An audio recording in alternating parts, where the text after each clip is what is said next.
여러분 안녕하세요. 한국 현대문학의 이해를 맡게 된 염영훈이라고 합니다. 반갑습니다.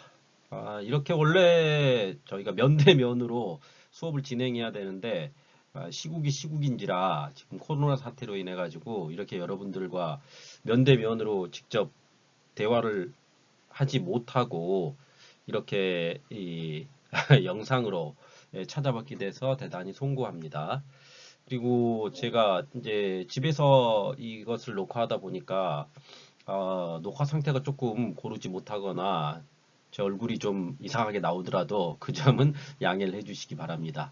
여러분들을 이제 면대면으로 만나게 될 때 새롭게 또 인사드리면서 우리 모두 반갑게 이번 한 학기 동안 한국 현대문학의 이해에 대해서 한번 이야기를 해봤으면 좋을 것 같아요.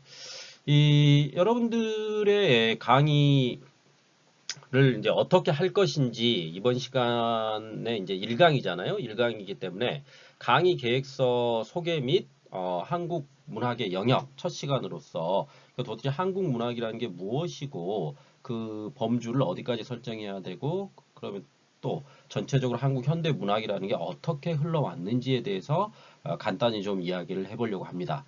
그래서 여기 이제 구성원들을 봤더니 전체 구성원들이 한국 분들도 계시지만 한국 분이 아닌 분들도 계시더라고요. 아무래도 이제 이 학과 자체가 외국으로서의 한국 교육이기 때문에 그런 대학원의 특성상 한국인이 아닌 분들도 계시기 때문에 제가 이제 만약에 그 구성원들이 한국 분들만 계셨다면 우리 한국 그 현대 문학의 이해를 바로 그냥 현대 문학이라는 게 무엇인지에 대해서 바로 들어가면 되지만 그런 부분들의 구성원 자체의 어떠한 특이성 때문에 바로 들어갈 수는 없어서 이제 일단 자세한 강의 계획 소개를 한 후에 한국 문학에 대한 전반적 이야기를 좀 해보려고 합니다. 자, 그래서 이제 여러분들이 강의 계획서를 한번 소개해 보겠습니다. 먼저 강의 목표. 이제 강의 목표를 보면 이제 여기 나와 있듯이 외국으로서의 한국 교육을 수강하는 학생들에게 한국 현대문학 전반에 대한 이해를 주기 위한 강좌이죠. 그래서 한국 그 근현대 문학이라는 것은 결국 그 태동에 있어서 다수 이견이 있을 수 있지만 대한제국과 일제 강점기 그러니까 이제 우리가 19세기 중후반이라고 이야기를 할 수가 있겠죠. 거쯤에서 형성되어 왔다는 것은 이론의 여지가 없습니다. 그래서 이 한국 근현대 문학이라는 게 개화기와 일제 강점기를 거쳐 해방, 한국전쟁, 한국전쟁 후에 남북 분단의 어떠한 역사 안에서 남과 북이 각각의 문학적 토대를 기반으로 이제 지속적 발전을 해왔는데 이번 이 본 수업 같은 경우에는 한국 근현대 문학에 대한 전반적 흐름을 짚어보면서 이를 바탕으로 당대 현대 문학의 흐름을 어떻게 바라보고 이해하는가를 고민하기 위해 그 토대를 마련한 강의 중심의 수업을 추구하고자 합니다. 원래 이 대학원 수업이라는 것이 강의 중심보다는 어떤 세미나 중심의 수업이 되었던 것들도 있었습니다. 근데 이제 이 수업의 구성원 자체라든지 수업이 가지고 있는 특성상 어떤 세미나 중심의 수업보다는 강의 중심의 수업을 통해 가지고 그 한국 현대 문학 전반에 대한 이해도를 높이는 게 이번 강좌의 목표라고 할 수가 있겠습니다. 그래서 이제 여기 그 한국 근현대 문학이라고 지금 제가 이야기를 하고 있는데 왜 근현대 문학이냐 했을 때 우리가 이제 이런 거지요.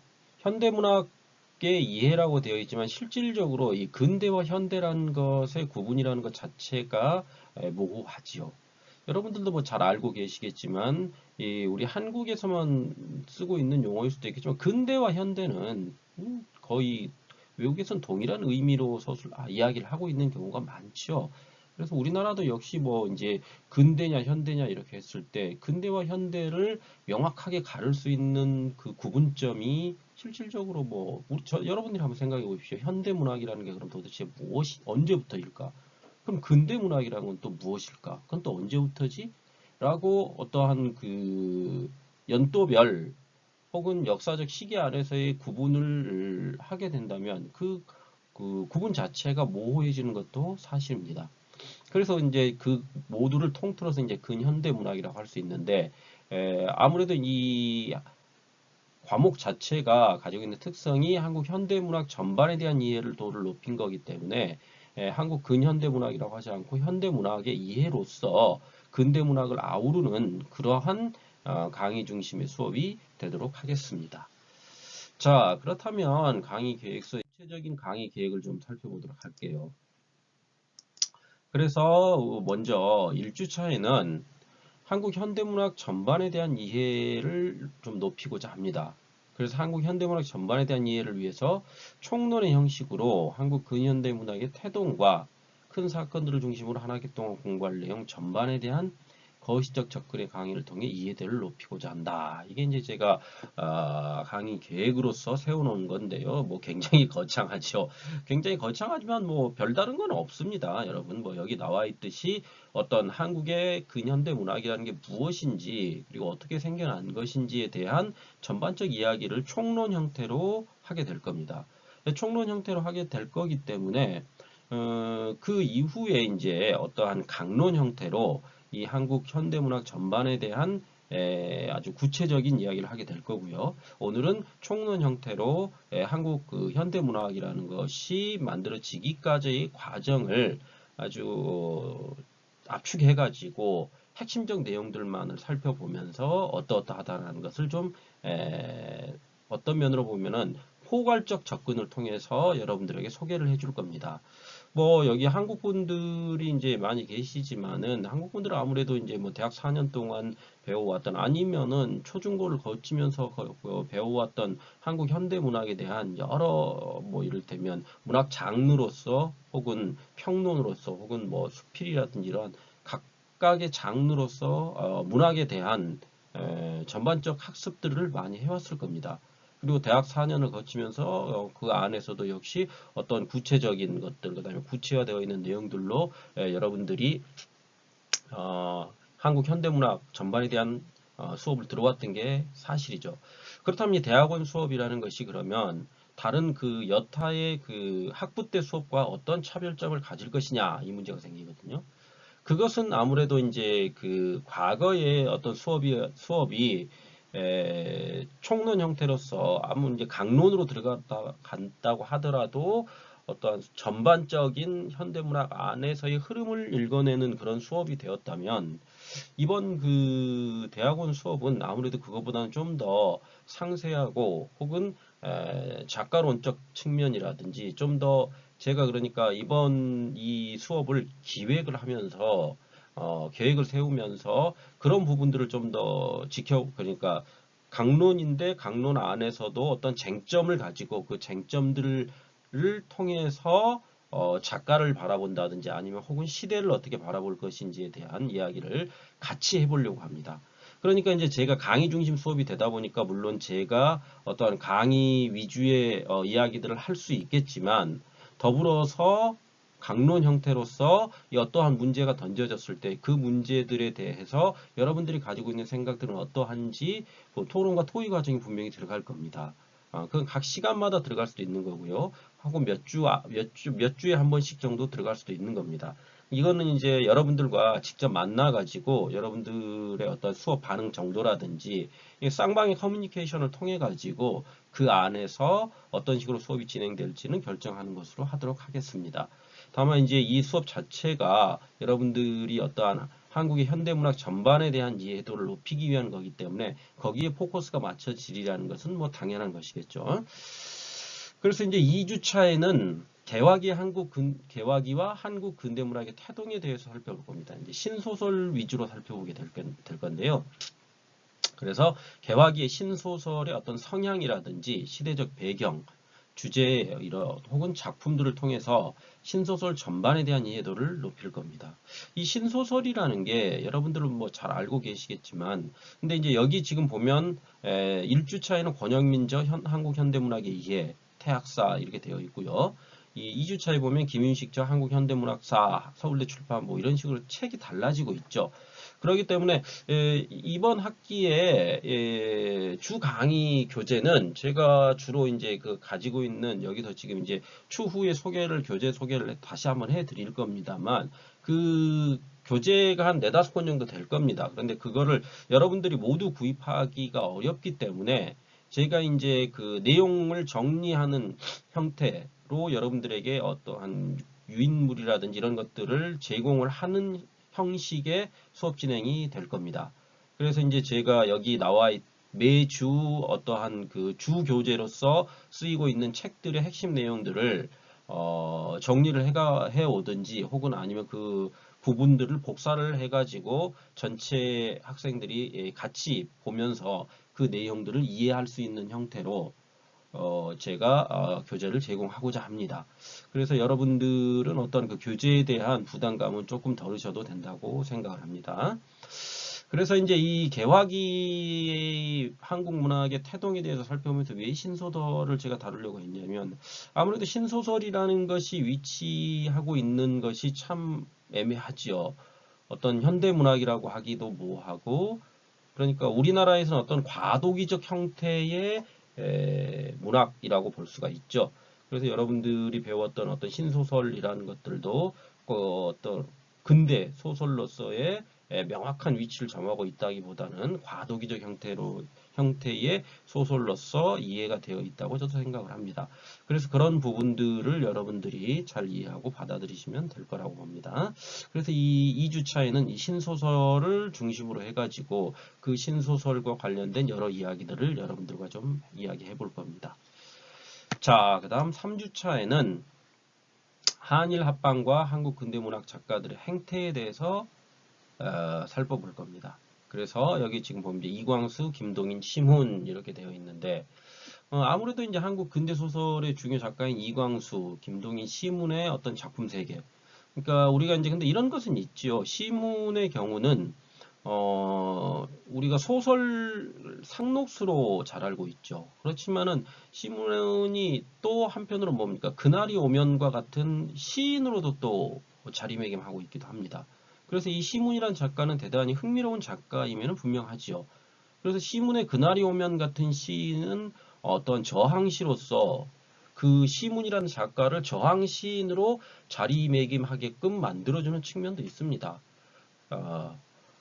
그래서 이 시문이란 작가를 통해서 시와 소설, 그러니까 우리나라 같은 경우에는 이 시인과 소설가 혹은 극작가의 구분이 명확하지요. 그래서 이 시인은 시만 써야 되고 소설가는 소설만 써야 되고 또 혹은 극작가는 극만 써야 되는 게 어떤 한국의 현실이라면 외국 같은 경우에는 그런 경계가 뭐 크게 구분되어 있는 경우도 있지만 그렇지 않은 경우도 많이 있죠. 그래서 뭐 시인이 소설을 쓰기도 하고 소설가가 시를 쓰기도 하고 그런 경우가 대단히 많습니다. 그런데 이제 유독 한국의 어떤 한국 그 문학의 특수성이라는 게 있어가지고 시인은 시만 써야 되고 소설가는 소설만 써야 된다. 그런데 이제 이 시기 시문의 경우는 시도 쓰고 소설도 썼던 아주 독특한 이력을 가지고 있기 때문에 이 작가에 대한 연구도 대단히 흥미로울 거라고 생각을 합니다. 그러니까 제가 이제 앞서 잠깐 말씀드렸듯이 여기 한국 그 현대문학의 이해라는 이 시간 자체가 여러분들이 이미 알고 있는 내용들을 어떤 면으로 보면 반복하는 측면도 있을 겁니다. 그렇기 때문에 이 수업을 좀 더 흥미롭게 만들기 위해서 제가 이런 작가들을 집어 넣어가지고 그 작가들의 작품 혹은 그들이 가지고 있는 생각들을 중심으로 해가지고 시대적 역사성과 어떠한 문학이라는 특수성을 어떻게 융화시키고 융합시켜가지고 상관성을 바라볼 것이냐, 상관관계를 바라볼 것이냐, 이런 것들을 한번 고민해 보자는 의도로 이번 학기에 어떠한 그 수업 계획들을 짜봤습니다. 그러니까 여러분도 거기에 맞게 여기 나와 있듯이 어떠한 그 작가적 특성을 좀 이해하면서 그들의 이제 만약 여기 지금 제가 강의 계획서를 이렇게 소개해 드렸기 때문에 여러분들이 이를테면 신소설을 하는 시간이다. 그러면 신소설 한 편 정도는 읽어오는 게 괜찮겠죠. 그 다음에 뭐 이를테면 이광수, 김동인, 시문의 이제 제가 이렇게 강의 계획을 말씀을 드렸기 때문에 작품에 대해서 이야기를 해보는 시간이다. 그러면 그들의 작품 뭐 이광수의 대표적인 뭐 무정이라든지 김동인의 감자, 시문의 상록수 이런 작품들 정도는 한 번쯤 읽어가지고 오는 것도 괜찮으리라고 생각을 합니다. 이광수의 뭐 짧은 단편들도 많이 있고, 김동인도 역시 그렇고, 시문도 짧은 단편들을 읽어가지고 온다면 그들이 가지고 있는 그 소설의 어떤 소설적 특성을 통해서 작가의 어떤 이해도를 높일 수 있는 측면이 있다고 봅니다. 그래서 이제 이 작가의 작품들을 그럼 뭘 읽을 것인가 이런 부분들은 이제 2주 후에 여러분들을 직접 대면하게 될 때 그때 이제 같이 만나가지고 어떤 작품들을 좀 읽어볼 건지에 대해서 서로가 의견을 조율해서 해보는 것도 한 방법이라고 생각을 합니다. 그런데 꼭 읽어보라 이런 건 아닙니다. 다만 이제 여러분들의 이해도를 높이기 위한 한 방법으로서 그렇다는 것 정도죠. 왜 그러냐면 이제 한국 학생들 같은 경우는 상관이 없지만 외국 학생들 같은 경우에는 소설 한 편을 갖다 한 주 안에 뭐 예를 들어 세 명이다 그러면 세 편의 소설을 읽어온다는 것 자체가 굉장히 무리일 수가 있지요. 한편으로는. 그래서 이제 그런 측면들이 있기 때문에 이것은 같이 면대면을 통해 가지고 합의하는 과정을 통해 어떻게 할지를 결정하도록 하겠습니다. 자, 다음으로 우리가 이제 살펴볼 게 4주차죠. 4주차가 되면 일제치하 시인들의 행로에 대해서 한번 살펴보고자 합니다. 그러니까 앞서 살펴봤던 게 그러니까 시문이 어떤 시인과 소설가의 중간 지점에 서 있기도 하지만 전체적으로 놓고 본다면은 소설가 중심이었죠. 그렇다면 이제 4주차에는 일제치하의 어떤 시인들의 행로가 어떠한지 그래서 최남선, 이상화, 이육사 이런 사람들을 작품들을 가지고 이야기를 해볼 건데요. 여기서 이제 최남선 같은 경우는 육당 최남선 뭐 여러분 잘 알고 계시지만은 이 사람이 신체시죠. 신체시를 써가지고 더 한편으로는 뭡니까? 이 사람 친일 행각이 비판받고 있죠. 그런 측면. 그다음에 이상화는 어떤 빼앗긴 들에도 보문론가와 같은 어떠한 저항시를 썼음에도 불구하고 그 나머지 시들은 보면 어, 그 저항시와는 다른 형태의 시들을 또 쓰고 있죠. 그래서 뭐 태폐적 유미주의 같은 것들이 있죠. 뭐 마돈나의 나의 침실로 같은 그런 시들이 가지고 있는 특성이 아무래도 저항 시인의 면모와는 좀 다른 거기 때문에 그러한 부분들. 그다음에 이육사 같은 경우에가 이제 어떠한 우리가 흔히 알고 있는 저항 시인으로서 어떤 그가 보여줬던 행동이라든지 혹은 시 그다음에 그가 어떠한 추구하고자 했던 시 세계 이런 것들이 다 어떤 저항 시인으로서의 면모를 올곧이 가지고 있는 시인이라고 할 수 있기 때문에 그의 시 세계 이런 것들 그러니까 어떠한 일제 치하이기 때문에 일제 치하라는 것 안에서 과연 어떻게 저항을 했고 혹은 어떻게 항거했고 아니면 거기에 굴종하고 그 다음에 동의하고 받아들이고 수용하고 이런 것들의 모습들을 통해 가지고 과연 시인이 과연 시대성이라는 것에 대해서 어떻게 시대성을 바라봐야 하고 사회상이라는 것을 어떻게 이해해서 그를 시로 어떻게 표현해내야 되는지에 대한 이야기를 좀 해보고자 합니다. 그 다음에 이제 5주차에 가게 되면 일제치하의 저항성의 발로 해가지고 이제 어떠한 대표적 저항 시인 2명을 또 한번 다뤄보고자 합니다. 물론 이제 앞서서 4주의 그러한 시인들의 행로 안에서 저항성에 대한 이야기를 좀 했었던 것도 측면도 있지만은 우리가 이제 대표적인 저항 시인 2명을 놓고 저항성의 의미를 연구해 보는 것도 한 방법이 또한 뭡니까? 한국 현대문학을 이해하는데 좋은 방법이라는 생각이 좀 들었습니다. 그래서 이제 한용운과 윤동주를 좀 대비해 보고자 하는 거거든요. 그러면 이제 한용운 같은 경우에는 어떻습니까? 중간에 자기가 절필을 해버리죠. 어, 거기에 비해서 윤동주는 말 그대로 나중에 마루타로 죽어가죠. 그렇고 봤을 때 그러면 한용운이 보여주고 있는 저항성이라는 것과 윤동주가 보여주고 있는 저항성 물론 이제 둘 다 어떤 적극적 의미의 저항성을 드러내고 있지는 않지요. 어떤 면으로 본다면 소극적 의미의 이를테면 시운의 그날이 오면 같은 것들은 아주 적극적 저항성을 드러내고 있죠. 거기에 비해서 한용운이라든지 윤동주의 시가 보여주고 있는 것들은 저항성이라는 게 표면적으로 직접적으로 드러나고 이러지는 않지만 그러함에도 불구하고 어떤 저항 시인으로서 한국적 저항 시인으로서 자리매김하고 있는 그 이유는 무엇이고 그들의 시가 가지고 있는 의미, 그 다음에 과연 시대에 저항한다는 것, 혹은 정권, 어떤 특권층에 저항한다는 것이 과연 무슨 의미인지 이 시대상이라는 것과 맞물려서 우리가 볼 수도 있겠죠. 그러한 측면들을 좀 살펴보자고 하는 겁니다. 다음 6주차에 가게 되면 일제시야 소설가의 선택 해가지고 이제 앞선 그 세 소설가가 일제시야 초기 소설가들 중심으로 좀 살펴보았다면 여기 이제 6주에 보고 있는 일제시야 소설가의 선택이라는 것은 이제 중후반기에 해당되는 두 소설가, 대표적 두 소설가 염상섭과 최만식이 있겠죠. 그래서 염상섭 같은 경우에는 어떠한 그 우리가 이제 뭐 표면실의 청개구리 같은 걸 자연주의 소설이라고도 하지만 실질적으로 염상섭은 그냥 중산층의 삶의 모습을 가장 리얼하게 그려낸 작가라고 볼 수가 있죠. 최만식은 우리 여러분들이 알고 있는 뭐 태평천하라든지 이런 작품들을 통해 가지고 어떤 풍자의 미를 살렸던 작가라고 할 수가 있죠. 그렇다면 이 두 작가가 세대를 어떻게 바라보고, 그러니까 어떠한 리얼리즘적 요소로서 세태를 바라보는 것과 또 한편으로는 풍자의 의미로서 세태를 바라보는 것들, 그러한 것들을 어떻게 이해하고 받아들여야 되는가. 이런 의미에서 두 작가는 분명히 의미도 있고 재미있는 연구 대상이라고 생각을 합니다. 염상섭이라든지 최만식의 연구는 수도 없이 많이 나왔죠. 지금 현재.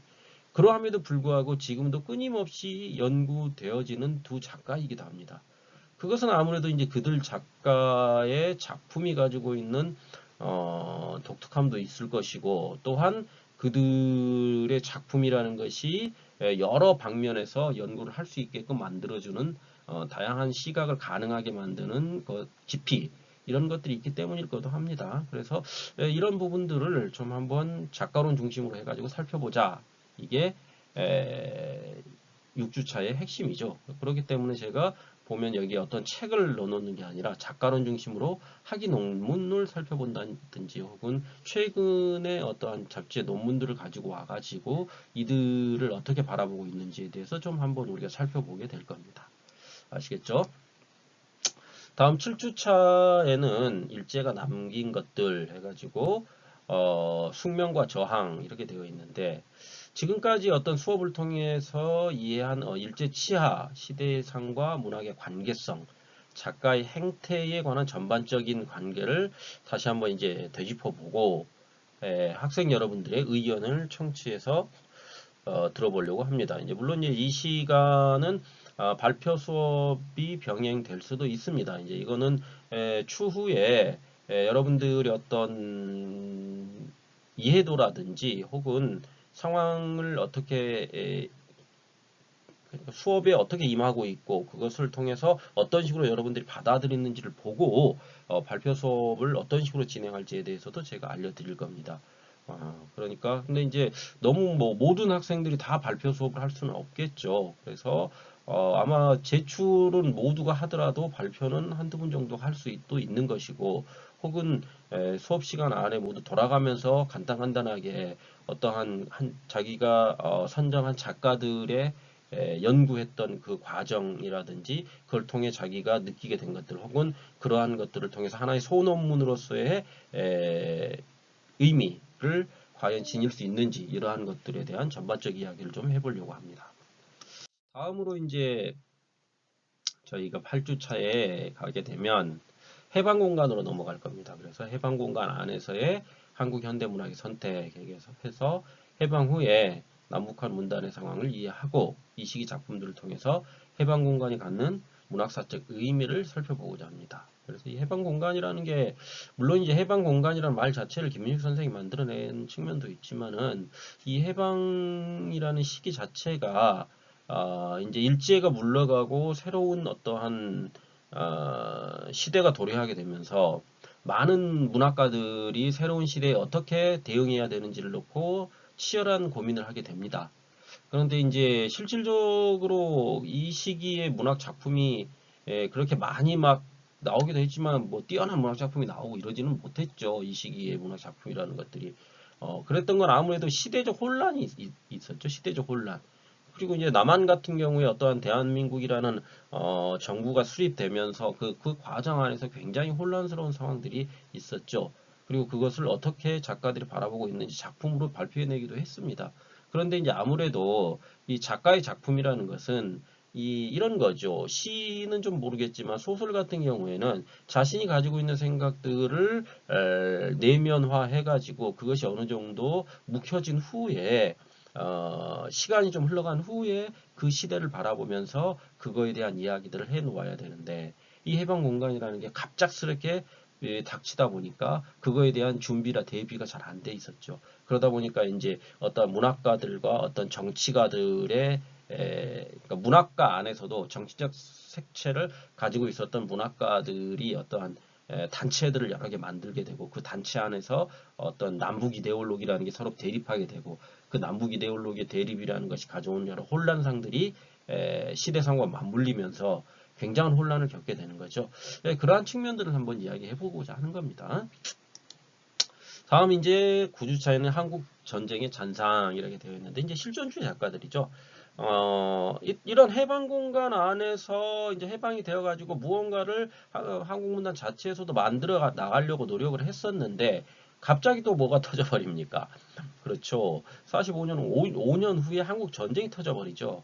그렇게 되다 보니까 그 한국 전쟁에서 수많은 사람들이 죽어 나가다 보니까 결국 실존주의 작가들이 등장하게 되는 거죠. 이 실존주의라는 게 세계 1, 2차 대전을 거치면서 그 전에 팽배했던 어떤 휴머니즘에 대한 반론의 형태, 반기를 들면서 일어났던 거 아닙니까?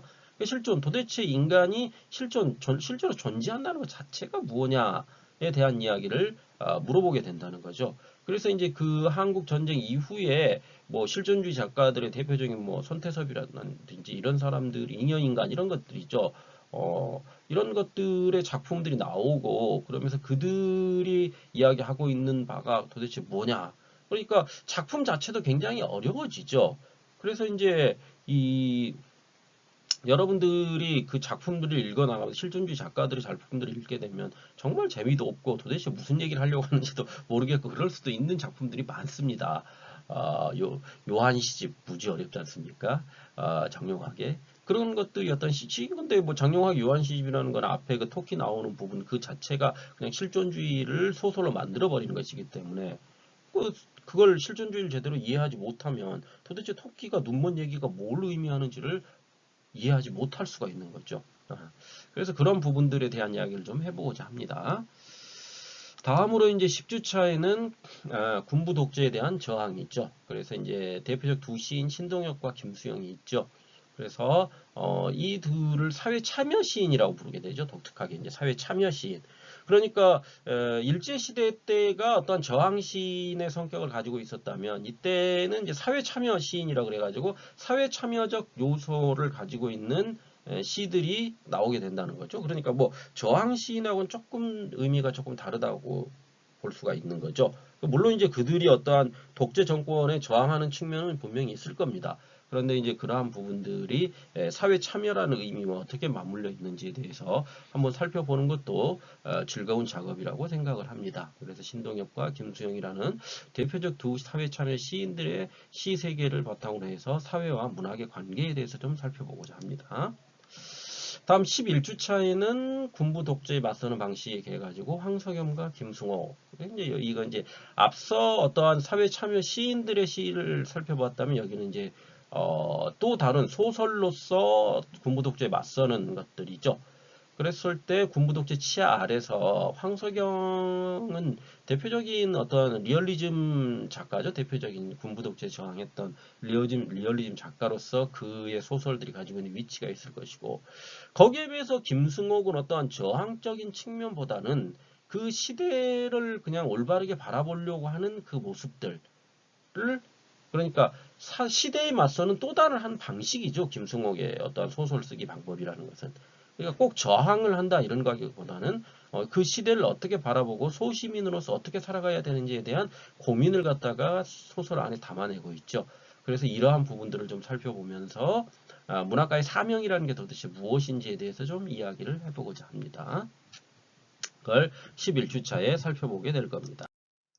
자, 다음으로 이제 12주차에 가게 되면 새로운 시대의 발견 해가지고 포스트 모더니즘의 모더니즘과 다양성 이렇게 되어 있죠. 그래서 이제 어떠한 그 군부독재 이후에 1980년대, 90년대에 들어오면서 이제 포스트 모더니즘이 본격적으로 이야기가 됐죠. 그래서 1990년대와 2000년대, 그다음에 지금 2010년도, 이제 2020년도에 와 있죠. 그럼 1980년, 90년대 이후에 어떤 한국 문단이라는 것 전에 대한 전반적 이야기를 좀 해보자는 겁니다. 그래서 현재 한국 문학이 처한 상황이라든지 후기 구조주의 작품들, 그리고 포스트 모더니즘 작품들을 통해서 당대 문학 전반에 대한 이해도를 높이고자 하는 것이 12주차의 학습 목표라고 할 수가 있겠습니다. 다음으로 이제 13주차에는 희곡의 시대에서 일제에서 대학로까지 해서 근대 희곡의 태동부터 일제를 거쳐 한국 전쟁 후 현재 이르기까지 희곡 전반에 대한 학습을 하려고 합니다. 그래서 이제 이 13주차에 희곡에 대해서 살펴보게 될 거고요. 14주차에는 아동문학에 대해서 좀 살펴볼 겁니다. 물론 이제 현대문학의 이해를 하다 보면 무슨 아동문학까지 다루려고 하느냐 할 수도 있겠지만 아동문학이라는 것도 하나의 어떠한 그 문학 장르로서 분명히 존재하고 있는 것이고 이 아동문학이 현재 점하고 있는 위치라는 게 성인문학 못지않게 큰 영향력을 행사하고 있는 측면도 있죠.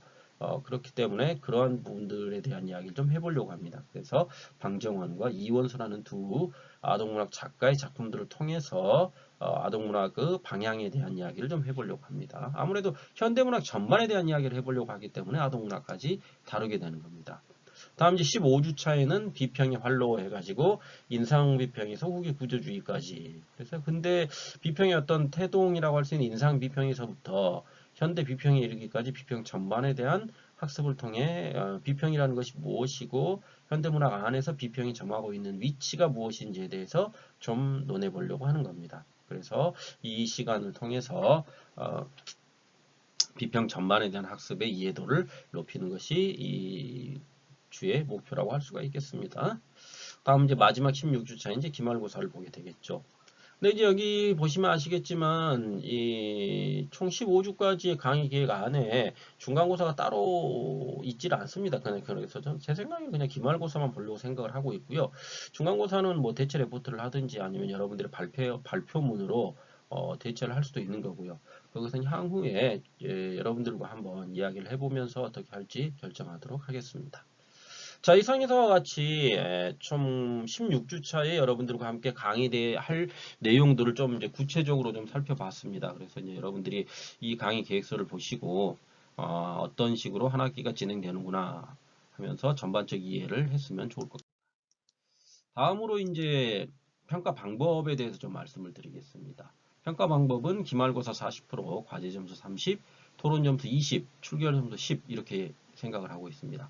그래서 제가 아까 말씀드렸듯이 중간고사가 없었죠. 그래서 그걸 아마 이제 과제 점수를 높이는 것 정도로 하고 토론 점수를 집어넣습니다. 아무래도 이제 대학원 수업이다 보니까 중간중간에 끼어 들어가 있는 토론 수업을 통해서 거기에서 점수 부여를 하는 식으로 할 겁니다. 그래서 각각의 이제 방법을 보면 평가 방법을 보면 기말고사는 한 학기 동안 학습한 내용, 핵심 내용을 10문제 정도 이제 미리 지정해 준 후에 5문제 정도를 서술형으로 출제할 겁니다.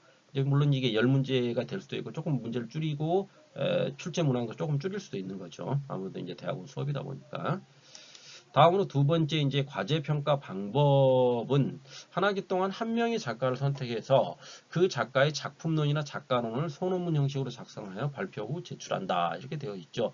그래서 이제 이 여러분들이 여기 전반적인 작가라든지 작품들을 이제 이렇게 쭉 제가 나열을 해드렸기 때문에 거기에 나와 있는 작가나 작가들을 중에서 하나의 작품을 선정해 가지고 그 작가에 대한 작품론을 쓸 수도 있을 것이고 혹은 그것이 작품론이 좀 부담스럽다 그러면은 그 작가의 전체적인 일생을 조망하면서 그 작가의 작가론을 써볼 수도 있을 겁니다. 물론 이제 이 작가론이라는 게 정말 부담되죠. 이 작가론이라는 것은 원래 뭡니까? 그렇죠. 석사학위 논문에서도 잘 안 쓰고 박사학위 논문 정도에서나 많이 쓰는 것들이죠. 그래서 석사학위 논문 정도에서 이제 작품론을 많이 다루게 되는 거고요. 그래서 이제 제 생각에는 아마 작품론이 더 되지 않을까 싶습니다. 여러분들이 하기 편하기는 작가론보다는. 왜 그러냐면 아무래도 작가론을 다루다 보면 그냥 여러분들이 알고 있는 여러 논문들의 짜집기 형태가 돼가지고 어떤 여러분들이 가지고 있는 독특한 시각을 담아내기가 대단히 어려울 것 같아서 그렇습니다. 다음으로 이제 토론 평가 방법이라는 것은 토의가 필요한 경우에 한 주에 3, 40분 정도 학생들 간의 그 주 학습에 대한 의견을 서로 교환할 겁니다. 그래서 토론에 대한 평가라는 것은 토론이 이루어지는 경우 학생 참여도를 1부터 5까지 점수화해서 제가 기록해 놓고 그걸 통해서 여기 나와 있는 토론 점수 20%를 어떻게 반영할 건지를 여러분들에게 직접 말씀드리겠습니다. 물론 이제 여러분들의 참여도를 1부터 5까지 점수화해서 기록하는 건 제 몫이고 여러분들에게는 직접적으로 알려드리진 않겠죠. 그렇기 때문에 여러분들이 얼마만큼의 수업 참여를 하고 있는지를 제가 평가 내리는 거라고 보시면 될 겁니다. 다음으로 이제 출결 점수는 1회 결석 시 1점씩 감점을 하는 거죠. 그거는 뭐 여러분들이 잘 알고 계실 겁니다. 마지막으로 이제 저희 교재와 과제 부여 계획을 한번 좀 살펴볼게요. 교재는 기본적으로 제가 편집을 통해서 핵심 내용을 매주 제공할 겁니다. 그러니까 부담을 안 가지셔도 되고요. 그 대표적인 책들로 이제 이런 것들이 있겠죠. 김윤식 선생의 현대문학사, 서울대 출판부가 있을 것이고 한국현대문학사 김윤식의 편이죠. 이거는 편이라는 것은 편집을 했다는 거죠. 그래서 여러 가지 것들이 묶어놨다는 거죠. 현대문학에서 나온. 그 다음에 권영민 선생의 한국현대문학의 이해, 그 다음에 최동호 선생의 남북한 현대문학사 이렇게 살펴보게 될 겁니다. 그 다음에 과제 부여 계획을 보시면 소논문 형식으로 A4 용지 10포인트 줄간격으로 160 해가지고 최소 7장 이상을 논문 형식으로 제출해. 소논문이기 때문에 최소한 7장 이상은 나와야 되는 거겠죠. 그래서 이 정도의 과제 부여 계획을 보시면 될 것 같습니다. 이상에서와 같이 여러분들과 함께 이제 한 학기 동안 어떤 식으로 공부를 할지, 그 다음에 강의를 어떤 식으로 제가 계획을 세웠는지에 대한 전반적 이야기들을 좀 장황하게 설명을 해 주었습니다. 여러분들 이 수업 이제 강의 계획 이걸 들어보시고, 의문사항이나 이런 게 있으면 추후에 제가 이제 이 토론방을 좀 열어 놓을 겁니다. 그래서 거기에 오셔가지고 여러분들이 직접 이제 어떠한 이 강의 계획을 듣고 1강을 들었던 소회를 좀 밝혀주시고 자신이 어떤 사람인지 소개하는 그런 시간을 좀 마련해 놓을 테니까 거기 와가지고 의문난 점 있으면 질문을 해주시기 바랍니다. 자, 강의 계획 듣느라고 모두들 수고하셨습니다. 감사합니다.